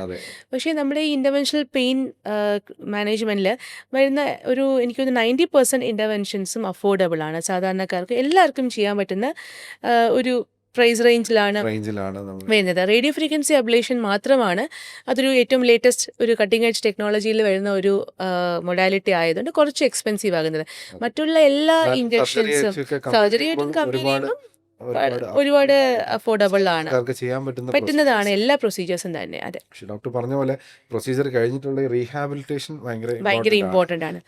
ആ സ്ട്രെങ്തനിങ്ങും ഒക്കെ അത് തിരിച്ച് വരാതിരിക്കാൻ. ഈ ലോ ബാക്ക് പെയിൻ മാത്രമല്ല, ഇനി ക്രോണിക് പെയിൻ കണ്ടീഷൻ എന്ന് വെച്ചാൽ ഒരു മൾട്ടി ഡിസിപ്ലിനറി അപ്രോച്ച് ആയിരിക്കണം, ഒരു ടീം വർക്ക് ആയിരിക്കണം. എപ്പോഴും അതാണ് അതെ, ഫ്രൂട്ട്ഫുൾ ആയിരിക്കുന്നത് എനിക്ക് തോന്നിയിട്ടുണ്ട്. അപ്പം തുടക്കത്തിൽ ഈ പറഞ്ഞ പോലെ പ്രാക്ടീസിൽ ഒറ്റയ്ക്ക് ഞാനിരുന്ന് റുമറ്റോളജി പ്രാക്ടീസ് ചെയ്യുമ്പോൾ ഈ പറഞ്ഞൊരു 40% വോയിഡ് എനിക്ക് ഫില്ല് ചെയ്യാൻ പറ്റുന്നില്ല. അപ്പോൾ അതിലൊരു 10% 20% ഫിസിയോതെറാപ്പി ഫില്ല് ചെയ്തു. പിന്നീട് ഇൻ്റർവെൻഷണൽ പെയിൻ വന്നതിന് ശേഷമാണ് നമുക്ക് പല പുതിയ മേഖലകളും ഇതൊക്കെയാണ് ഇതിൻ്റെ കാരണമെന്ന് കണ്ടുപിടിക്കാനും പുതിയ ഇൻസൈറ്റ് കിട്ടുകയും പേഷ്യൻസിന് ഒരു കംപ്ലീറ്റ് മസ്കുലോസ്കെലറ്റൽ പെയിൻ റിലീഫ് കൊടുക്കാൻ നിയർ കംപ്ലീറ്റ് എന്ന് ഞാൻ ഒരിക്കലും പറയില്ല, പലപ്പോഴും സാധ്യമായി വരുന്നത്. സോ ഡോക്ടർ പറഞ്ഞതുപോലെ ഒരു മൾട്ടി മൊഡാലിറ്റി ഡിസിപ്ലിനറി അപ്രോച്ച് നമ്മളെല്ലാവരും കൂടി ഇരുന്ന് ആലോചിക്കുമ്പോഴാണ് എപ്പോഴും അത് പേഷ്യൻറ്റിനും ബെനിഫിറ്റ് ആവുന്നത്. ബെസ്റ്റ് ഫോർ ദ പേഷ്യൻസ് എപ്പോഴും അത് തന്നെയാണ്, അതിനൊരു സംശയവുമില്ല. വേറൊരു മറ്റ് പ്രധാന ഒരു പ്രോബ്ലം ഈ നീ പെയിൻ ആണ്. You also might have experience. അപ്പം മുട്ടുവേദന വളരെ കോമൺ ആണ്, എസ്പെഷ്യലി ഒരു 50 years പ്ലസ് മുട്ടുവേദന ഇൻവേരിയബിളി ഉണ്ട്. നമ്മുടെ ഓട്ടോ ഇമ്മ്യൂൺ കണ്ടീഷൻസിലും ഉണ്ട്, റൊമറ്റോയിഡ്, ആൻസ്പോണ്ട്, സോറിയാറ്റിക്, എല്ലാത്തിലും ഇൻഫ്ലമേറ്ററി നീ പെയിനും ഉണ്ട്, ചിലപ്പം മെക്കാനിക്കൽ നീ പെയിനും ഉണ്ട്. അപ്പോൾ ഇൻ്റർവെൻഷണൽ പെയിൻ മാനേജ്മെൻറ്റിൽ ഈ നീ പെയിനിലുള്ള മാനേജ്മെൻറ്റ് സ്ട്രാറ്റജീസ് ഒക്കെ എന്തൊക്കെയാണ്? ഇപ്പം പറഞ്ഞ പോലെ ഒരു ഓട്ടോ ഇമ്മ്യൂൺ ആണ്, ഇൻഫ്ലമേഷൻ ആണ് പ്രോബ്ലം എന്നുണ്ടെങ്കിൽ നമ്മൾ അവിടെ സ്റ്റിറോയിഡ്സ് നമ്മൾ നേരത്തെ പറഞ്ഞ പോലെ സ്റ്റിറോയിഡ്സ് ഇഞ്ചക്ട് ചെയ്യും. മോസ്റ്റ്ലി നമ്മൾ കാണുന്നത് OA ആണ്, ഓസ്റ്റിയോ ആർത്രൈറ്റിസ്. അതെ, ഡീജനറേറ്റീവ് ആണ്, തേയ്മാനമാണ്. അപ്പോൾ അതിൽ ഒരു ഡിസിഷൻ മേക്കിംഗ് എന്ന് പറഞ്ഞാൽ മെയിൻലി എക്സ്റേ ബേസ് ചെയ്തിട്ടാണ്. അപ്പോൾ നമുക്ക് ഗ്രേഡ് 1, ഗ്രേഡ് 2, ഗ്രേഡ് 3, ഗ്രേഡ് 4 അങ്ങനെ ഈ തേയ്മാനത്തിനെ ഗ്രേഡ് ചെയ്യാൻ പറ്റും. അതെ, അപ്പോൾ ഏർലി ഗ്രേഡ് ആണെങ്കിൽ ഇപ്പോൾ ഗ്രേഡ് 1, 2, 3 ഒക്കെയാണ്, പക്ഷെ നല്ല വേദനയാണ് പേഷ്യൻസിനുണ്ടെങ്കിൽ നേരത്തെ നമ്മൾ പറഞ്ഞ പോലെ ആദ്യം നമ്മൾ മരുന്നുകൾ കൊടുക്കും, എക്സസൈസും ഫിസിയോതെറാപ്പി, വെയിറ്റ് റിഡക്ഷൻ, അങ്ങനത്തെ കാര്യങ്ങളൊക്കെ നമ്മൾ പറയും. പക്ഷെ അതിലൊന്നും ആശ്വാസം ഇല്ലാന്നുണ്ടെങ്കിൽ ഈ ഏർലി ഗ്രേഡ്സിൽ നമ്മൾ PRP ട്രീറ്റ്മെൻ്റ് ആണ് സജസ്റ്റ് ചെയ്യുന്നത്. PRP എന്ന് പറയുമ്പോൾ പ്ലേറ്റ്ലെറ്റ് റിച്ച് പ്ലാസ്മ. അപ്പോൾ അത് പേഷ്യൻ്റെ ഓൺ ബ്ലഡ് കളക്ട് ചെയ്തിട്ട് അതിലുള്ള രക്താണുക്കളാണ് ഈ പ്ലേറ്റ്ലെറ്റ്സ്. അപ്പോൾ പ്ലേറ്റ്ലെറ്റ്സിനെ സെപ്പറേറ്റ് ചെയ്ത് തിരിച്ച് മുട്ടിലോട്ട് ഇഞ്ചക്ട് ചെയ്യുകയാണ് ചെയ്യുന്നത്. ഇതൊരു 2 to 3 സിറ്റിങ്സ് നമുക്ക് വേണ്ടി വരും. അപ്പോൾ PRPക്ക് ഒരു റീജനറേറ്റീവ് പൊട്ടൻഷ്യൽ ഉണ്ടെന്നുള്ളതാണ്. അതായത് വന്ന തേയ്മാനം ഇനി നമുക്കൊന്നും ചെയ്യാൻ സാധിക്കില്ല. കാർട്ടിലേജിന് തേയ്മാനം വന്നു, നമുക്കറിയാം ഓസ്റ്റിയോ ആർത്രൈറ്റിസിൽ ഈ 2 കാലിലെ മുട്ട് എല്ലുകൾ തമ്മിലുള്ള സ്പേസ് കുറയുകയും കാർട്ടിലേജ് തേയ്മാനം വരികയാണ് ചെയ്യുന്നത്. അപ്പോൾ വന്നുപോയ തേയ്മാനം നമുക്കൊന്നും ചെയ്യാൻ പറ്റില്ല. പക്ഷേ ആ തേയ്മാനം പ്രോഗ്രസ് ചെയ്ത് അടുത്ത ഗ്രേഡിലോട്ട് പോകുന്നത് നമുക്ക് ഒന്ന് ഡിലേ ചെയ്യാൻ സാധിക്കും. അപ്പോൾ മാത്രം നല്ല പെയിൻ റിലീഫും കിട്ടും, ഫങ്ഷണൽ ഇമ്പ്രൂവ്മെൻറ്റും വരും. പേഷ്യൻസ് നടന്നു തുടങ്ങാൻ സാധിക്കും. നടന്നു തുടങ്ങാൻ പറ്റുമ്പോൾ സ്വാഭാവികമായിട്ട് എക്സസൈസ് ചെയ്യാൻ പറ്റും, വെയിറ്റ് കുറയും. അപ്പോൾ ലോങ് ടേം റിസൾട്ട്സ് നല്ലതാണ്. നമ്മൾ വെയിറ്റ് റിഡക്ഷൻ പറയുമ്പോൾ പലപ്പോഴും പേഷ്യന്റ് പറയുന്നത് എങ്ങനെ നടന്നു കിട്ടിയിട്ടല്ലേ, അതെ, നടക്കാൻ പറ്റുന്നില്ല, പിന്നെ എങ്ങനെ എക്സസൈസ് ചെയ്യാൻ പറ്റും എന്നുള്ളത്. അപ്പം ഈ ഏർലി സ്റ്റേജസിൽ അത് ഈ റീജനറേറ്റീവ് പൊട്ടൻഷ്യൽ ഉണ്ട്.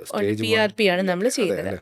നമ്മളപ്പം PRP കുറച്ചും കൂടെ ഒരു മുട്ട് മാറ്റിവെക്കലിലേക്കൊക്കെ ലോങ് ടേമിലൊക്കെ പോകാൻ ഒരു പരിധി വരെ നമുക്ക് PRP ഏർലി സ്റ്റേജിൽ ഡെഫിനറ്റ്ലി ബെനിഫിഷ്യൽ ആണ്. പക്ഷേ നമ്മളടുത്ത് വരുന്നത് ലേറ്റ് സ്റ്റേജിലാണെങ്കിൽ, ഇപ്പോൾ ഒരു ഗ്രേഡ് 4 ആയി എന്നുണ്ടെങ്കിൽ സ്വാഭാവികമായിട്ടും നമ്മൾ അവരുടെ അടുത്ത് ചിലപ്പോൾ റീപ്ലേസ്മെൻറ്റ് ഓപ്ഷൻ TKR ആണ്, ടോട്ടൽ നീ റീപ്ലേസ്മെൻ്റ് ആണ്, അല്ലെങ്കിൽ സർജറി ആണ് അതിൻ്റെ ഒരു ഓപ്ഷൻ നമ്മൾ പറയാറുണ്ട്. പക്ഷേ എഗെയിൻ പല പേഷ്യൻസിനും സാമ്പത്തിക ബുദ്ധിമുട്ട് കാണും, അല്ലെങ്കിൽ ഒരു സർജറി ചെയ്ത് കിടന്നാൽ അവരെ അതെ ഏജ് അതെ പിന്നെ നോക്കാൻ ആരും ഇല്ല എന്നുള്ളത് പലരും പറയണം. മക്കളൊക്കെ പുറത്താണ്, ഒരു സർജറി ചെയ്ത് കിടന്നു കഴിഞ്ഞാൽ അവരെ ഒന്ന് പോസ്റ്റ് ഓഫ് കെയർ കൊടുക്കാൻ ആരുമില്ല. പിന്നെ ഇതുപോലെ സാർ പറഞ്ഞുള്ള ഹാർട്ടിൻ്റെ അല്ലെങ്കിൽ കോമോബിഡിറ്റീസ്, കാർഡിയാക് ഇഷ്യൂസോ എന്തെങ്കിലും അസുഖങ്ങളുള്ളത് കൊണ്ട് അവർക്ക് ഓപ്പറേഷൻ ഒരു റിസ്ക് ഫാക്ടർ, അങ്ങനെ സർജറി ഒരു പേടിയുണ്ട്. അപ്പം അങ്ങനെ TKR അല്ലെങ്കിൽ നീ റീപ്ലേസ്മെൻറ്റ് പറ്റാത്തൊരു സിറ്റുവേഷൻ ആണ് എന്നുണ്ടെങ്കിൽ നമുക്ക് ആദ്യത്തെ സ്റ്റെപ്പിൽ ഒരു ജെനിക്കുലർ നെർവ് ബ്ലോക്ക് ഉണ്ട്. അപ്പോൾ ഇത് മുട്ടിന് ചുറ്റും ഒരു 4 പോയിന്റിൽ നമ്മൾ കൊടുക്കുന്ന ഒരു നെർവ് ബ്ലോക്ക് എന്ന് പറഞ്ഞാൽ ഈ വേദന ക്യാരി ചെയ്യുന്ന നെർവുകളെ മാത്രം തരിപ്പിക്കുന്നതിനാണ് നമ്മൾ നെർവ് ബ്ലോക്ക് എന്ന് പറയുന്നത്. അതെ, പലപ്പോഴും നെർവ് ബ്ലോക്ക് നിൽക്കുമ്പോൾ ഇത് നെർവ് ബ്ലോക്ക് ചെയ്താൽ പിന്നെ നടക്കാൻ പറ്റുമോ എന്നൊക്കെയാണ് പേഷ്യൻസ് ചോദിക്കുന്നത്. പക്ഷേ പക്ഷേ വേദന ക്യാരി ചെയ്യുന്ന നെർവുകളെ മാത്രമാണ് നമ്മളിവിടെ തരിപ്പിക്കുന്നത്. അതിൽ പേഷ്യൻസിന് എത്രത്തോളം ബെനിഫിറ്റ് ഉണ്ടെന്ന് നമ്മൾ നോക്കും. കാരണം ഓൾറെഡി ഗ്രേഡ് 4 ആയല്ലോ തേയ്മാനം. അപ്പോൾ അതിൽ ബെനിഫിറ്റ് ഉണ്ടെങ്കിൽ, അത് ചിലപ്പോൾ 2 മാസമാകാം, 3 മാസമാകാം, അതിൽ ബെനിഫിറ്റ് ഉണ്ടെങ്കിൽ ഒരു 50% എങ്കിലും വേദനയ്ക്ക് ആശ്വാസം ഉണ്ടെങ്കിൽ നമ്മൾ അതിൻ്റെ നെക്സ്റ്റ് സ്റ്റെപ്പായിട്ട് റേഡിയോ ഫ്രീക്വൻസി അബ്ലേഷൻ എന്നുള്ള ഇതിലോട്ട് പോകും. അപ്പോൾ RF ട്രീറ്റ്മെൻറ്റിൽ കൂടുതൽ മേ ബി 1 year or 2 yearsലേക്ക് നമുക്ക് ഈ നെർവ്സിനെ ബ്ലോക്ക് ചെയ്യാൻ പറ്റും, തടിപ്പിച്ച് വയ്ക്കാനായിട്ട് സാധിക്കും. പിന്നെ അതിനുശേഷം അവർക്കത് സർജറിയിലേക്ക് പോകാൻ താല്പര്യമുണ്ടെങ്കിൽ സർജറിയിലേക്ക് പോകാം, അല്ലെങ്കിൽ പ്രൊസീജിയർ വീണ്ടും റിപ്പീറ്റ് ചെയ്യാം. പേഷ്യൻറ്റിൻ്റെ ഇതനുസരിച്ച് അവർക്ക് ആ പെയിൻ കില്ലേഴ്സ് അവോയ്ഡ് ചെയ്യാം. തീർച്ചയായിട്ടും ഈ പ്രായമുള്ളവർക്കെല്ലാം നമുക്കറിയാം വളരെ സെൻസിറ്റീവാണ് ചില NSAIDs. അപ്പോൾ അത് അവോയ്ഡ് ചെയ്യാം, ക്വാളിറ്റി ഓഫ് ലൈഫ് ഇമ്പ്രൂവ് ചെയ്യാം. സത്യത്തിൽ കണ്ടുകഴിഞ്ഞെന്ന് വെച്ച് കഴിഞ്ഞാൽ അവർക്കറിയാം പെയിൻ കില്ലേഴ്സ് അധികം കഴിക്കാൻ പാടില്ല എന്ന്. എന്നാൽ ഒരു വേശ്യ സർജറിയും ആ സമയത്ത് ഒരു ഓപ്ഷൻ ആയിരിക്കില്ല. അപ്പം സഫറിംഗ് ആണ് നമ്മൾ സാധാരണ കണ്ടുവരുന്നത്. ഇത് രണ്ടും ചെയ്യാതെ എവറി ഡേ ആ ഒരു പെയിൻ സഫർ ചെയ്ത് അവരുടെ ദൈനംദിന കാര്യങ്ങൾ എല്ലാം മുടക്കമാണ്. അവരെ ആശ്രയിക്കുക, മക്കളെ തിരിച്ചു കൊണ്ടുവരിക, അതെ. അല്ലാതെ അവർക്ക് വേറെ വഴിയില്ല. അല്ലെങ്കിൽ മെയ്ഡ്സിനെയൊക്കെ ആശ്രയിച്ചിട്ടാണ് പലപ്പോഴും അവർ പോകുന്നത്. ഈ നോൺ സർജിക്കൽ ഈ മിനിമലി ഇൻവേസീവ് ഇഞ്ചക്ഷൻസിലൂടെ നമുക്ക് ക്വാളിറ്റി ഓഫ് ലൈഫ് ഒത്തിരി ഇമ്പ്രൂവ് ചെയ്യാൻ സാധിക്കും നീ പെയിനിൽ. സോ ഭയങ്കര ഒരു യൂസ്ഫുൾ ടോക്കായിരുന്നു. അപ്പോൾ ഇതിലെ ഒരു ടേക്ക് ഹോം പോയിന്റ് എന്താണെന്ന് വെച്ചാൽ, ഒരാൾ ഒറ്റയ്ക്ക് ഇരുന്ന് ഒരിടത്ത് ട്രീറ്റ് ചെയ്യുന്നത് പോലെയല്ല. When you have multi speciality, different brains coming and thinking, ഒരുപാട് സ്പെഷ്യാലിറ്റി, എസ്പെഷ്യലി പെയിൻ മാനേജ്മെൻറ്റിൽ. അപ്പോൾ പെയിൻ എല്ലാം നമ്മൾ വിചാരിക്കുന്ന പോലെ ഡിസ്ക് അല്ല, ജോയിൻ്റ് അല്ല, മറ്റു പല കാരണങ്ങളും കാണും. അപ്പം ഈ ഒരു ഇൻ്റഗ്രേഷനാണ് ഇതിൻ്റെ കീ. അപ്പോൾ ഇൻ്റർവെൻഷണൽ പെയിൻ സ്പെഷ്യലിസ്റ്റും ഫിസിയോതെറാപ്പിസ്റ്റും ഒരു റുമറ്റോളജിസ്റ്റുകളും ചേരുമ്പോഴാണ് പലപ്പോഴും ഒരു ആർത്രൈറ്റിസ് അല്ലെങ്കിൽ ഒരു മസ്കുലോസ്കെൽറ്റൽ പെയിൻ, ചിലപ്പോൾ നമുക്ക് മറ്റ് സ്പെഷ്യാലിറ്റി ഓർത്തോ വേണ്ടി വന്നേക്കാം. ഈ ഒരു മൾട്ടി സ്പെഷ്യാലിറ്റി അപ്രോച്ചാണ് എപ്പോഴും success stories and patient satisfaction. നമുക്ക് പേഷ്യൻ്റ് എന്തെങ്കിലും കൊടുക്കാനും അവരുടെ ക്വാളിറ്റി ഓഫ് ലൈഫ് ഇമ്പ്രൂവ് ചെയ്യാനും ജീവിതത്തിൽ പെയിൻ എന്നൊരു വലിയ വ്യതയെ മാറ്റി കൊടുക്കാനും സാധിക്കുന്നത്. താങ്ക് യു ഡോക്ടർ വിനീത. ഇത്രയും നേരം നമ്മുടെ ഈ പെയിൻ സ്പെഷ്യാലിറ്റിയെക്കുറിച്ചും ഈ ഇൻ്റർവെൻഷണൽ പെയിൻ സ്പെഷ്യാലിറ്റി എന്താണെന്നും അത് ആർക്കൊക്കെയാണ് ബെനിഫിറ്റ് ആവുന്നതെന്നും എന്തൊക്കെയാണ് അതിൻ്റെ മൊഡാലിറ്റീസ് എന്നും അതിൻ്റെ സേഫ്റ്റിയെക്കുറിച്ചും എല്ലാം ഇത്രയും നേരം നമ്മളോട് സംസാരിച്ചത്. Thank you. Thank you.